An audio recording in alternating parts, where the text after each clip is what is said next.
Selamat sore teman-teman semua, saya Cici Pratiwi, CPNS yang mengikuti Latsar Angkatan 7 BBPK Makassar. Saya berasal dari instansi RSUP Jayapura. Di kesempatan hari ini saya akan menjelaskan mengenai jurnal keseharian kita di hari pertama dan juga hari kedua. Di hari pertama kita dimulai jam 9 WITA. Di sana kita ada pembukaan Latsar yang dipimpin langsung oleh Kepala BBPK Makassar.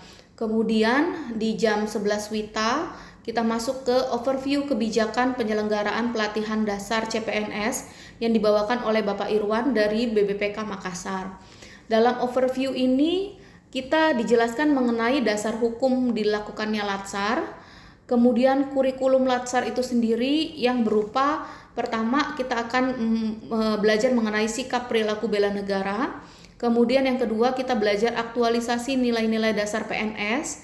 Yang ketiga aktualisasi kedudukan dan peran PNS untuk mendukung smart governance sesuai dengan ketentuan perundang-undangan.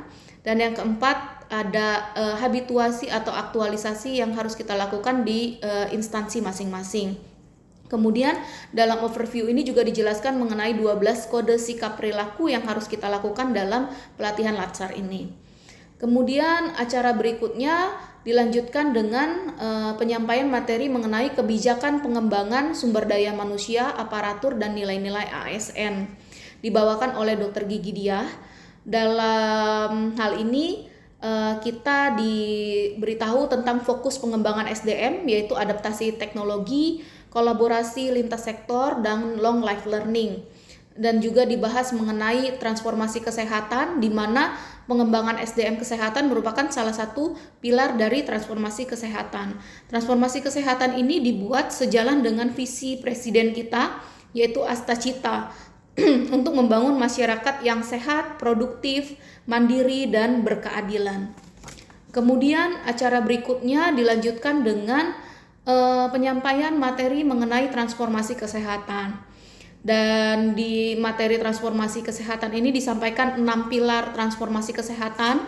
Yang pertama pilar layanan primer, kemudian transformasi layanan rujukan, kemudian transformasi ketahanan kesehatan sektor farmasi dan alat kesehatan, kemudian pembiayaan kesehatan, SDM kesehatan, dan juga teknologi kesehatan, dan yang tidak kalah penting adalah transformasi internal, transformasi yang harus dilakukan organisasi tersebut, dalam hal ini Kemenkes.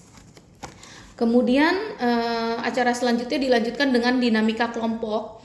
Dinamika kelompok ini kita diajarkan tentang kelompok yang akan dibagi dalam distance learning ini, dan juga komitmen belajar dari kelompok untuk mengerti materi-materi yang akan disampaikan dari Latsar ini.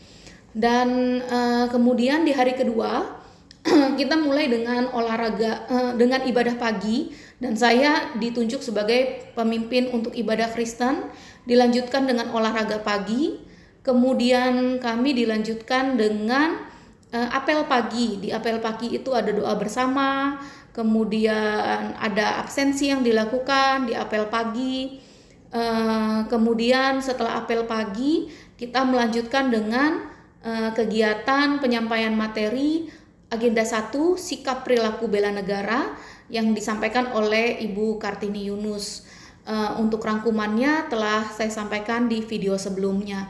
Demikian jurnal hari pertama dan kedua yang telah saya sampaikan lewat video ini. Terima kasih.